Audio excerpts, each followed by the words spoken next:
One of the most annoying parts about having acne, still having redness after you get rid of it. In today's video, I'm gonna be showing you the best way to get rid of redness as fast as possible. My name is Brian Turner and I've had really severe acne, and I've also dealt with a lot of redness during and also after my acne cleared up. So the first thing, this redness is called post-inflammatory erythema, and it's actually caused by damage to the blood vessels within the skin. It's gonna heal up naturally with time, but if you're impatient like me, why wait? Let's just do everything we can to make it heal as fast as possible.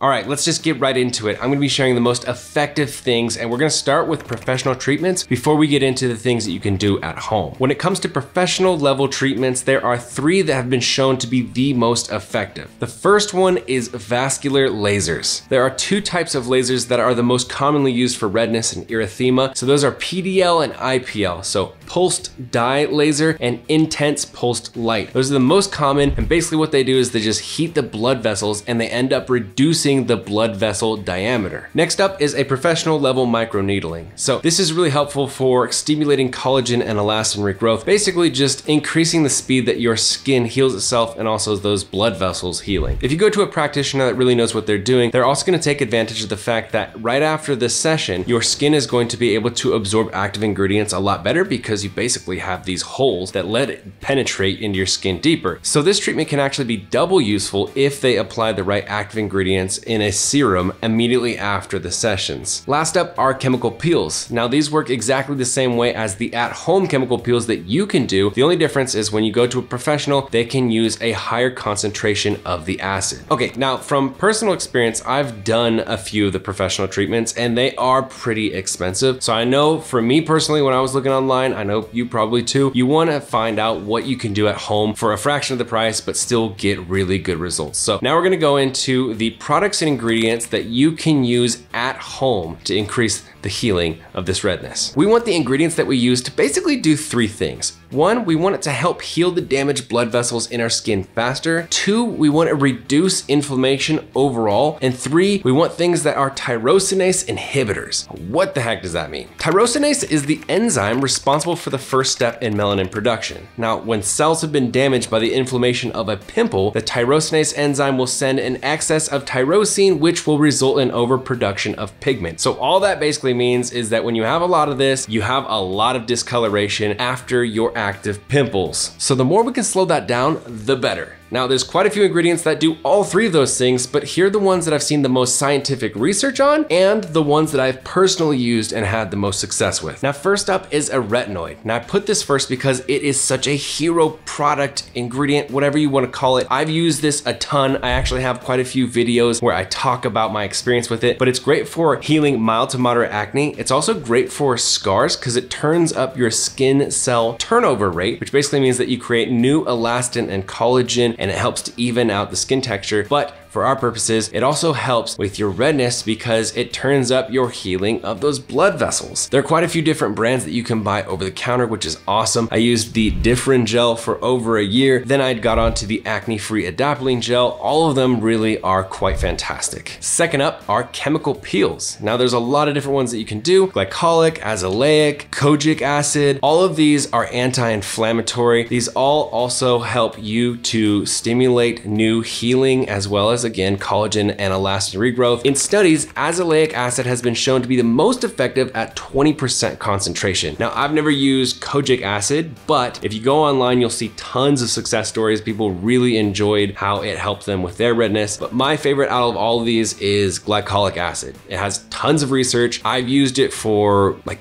almost 3 years now, and it's really helped with my acne scarring as well as my redness, especially earlier on when I got clear. The one that I use is the pumpkin enzyme mask from Banish, and the reason I really like this is that even though it is really effective, you can feel it tingling your skin. It's been really good for my skin, which tends to be pretty sensitive, and I don't want to irritate my skin because that's when I really break out. Now next up is niacinamide, and you've probably heard of this before, but niacinamide is the GOAT, the greatest of all time at being an anti-inflammatory, right? It also helps to prevent prevent evaporation of moisture from the skin, so it helps to keep your skin more hydrated. Niacinamide is so good as an anti-inflammatory, and again, that's what we want to cut back on, is the amount of inflammation in our face. All right, just a few more, and the next one is vitamin C. Now, there's a lot of different studies that back up vitamin C being a really effective ingredient for improving acne scarring, as well as hyperpigmentation, so those dark spots, as well as that redness, erythema. There's a study that showed that application of 10% topical vitamin C has been shown to reduce erythema by 52% and apoptotic sunburn cell formation by 40 to 60%. I literally use vitamin C every day, and the thing that I really like is that if you find a vitamin C moisturizer or like a spray, you can apply it multiple times throughout the day without really even thinking of having to go get your vitamin C. So the one I use, the vitamin C cream by Banish, again, this is a moisturizer, so I can use it 1 or 2 times a day, but also know that I'm getting that vitamin C on my skin and it's staying there all day. And last up is a good moisturizer. You want to be moisturizing every single day. Now, if you tend to have dry skin, then this moisturizer is going to help even that out. But also, even if you don't tend to have dry skin, if you are using different products that strip the oil off your face, like cleansers or chemical peels, and then you don't replace that moisture with a moisturizer, your body is going to say, oh, our skin is really dry, let's overproduce oil. And if you're prone to acne, that's going to clog pores and you're going to cause yourself to have new breakouts. Those breakouts are going to cause the same damage that's causing the damage in your blood vessels, that's causing the redness in the first place. So moisturizer actually can be way more useful than you probably think. That's it with the products, but there are a couple other things that you really need to do in your life that if you aren't doing it, those products aren't going to be able to help you that much. So the first thing is be more gentle with your skin. Now, of course, we all know don't pop your pimples, right? That's gonna cause more inflammation. But what I'm talking about is just be more kind to your skin. Don't use rough towels on your face. Don't use mechanical exfoliants like St. Ives apricot scrub. All that stuff where you are irritating your face is gonna cause more inflammation. Next up, you do wanna stop your active breakouts. I know that's a no-brainer, obviously, but every time you have these breakouts, it's causing more damage to your blood vessels. So you gotta try and target whatever it is that's causing your acne and get rid of it so you stop having active breakouts, so you can start concentrating on getting rid of the redness. And last up, the sun makes your redness worse. I'm telling you. So you gotta use a good sunblock. If you're out in the sun every day and you're not using sunblock, all this other stuff is not gonna really be able to do anything. It's like trying to put a fire out with a squirt gun. So in my experience, after my active acne went away, I had redness for probably around 12 months, right? And time made it better, but these products can make it move along a lot faster. If you're looking for my favorite skincare brand, the one that I mentioned quite a few times in this video for glycolic acid, which is the pumpkin enzyme mask, and the vitamin C, which is in the vitamin C cream, the moisturizer, check out Banish. It is by far my favorite skincare brand. It's all small batch made, so everything you get is only 1 week old at the oldest, which is great because the active ingredients are still active. It's all natural ingredients. It's all cruelty free. It's freaking excellent. Check it out. Brian5 will get you $5 off your order. I'll put a link in the description below. That's it. Give the video a thumbs up if you thought it was useful. Subscribe if you're not subscribed already, and I'll see you in the next video.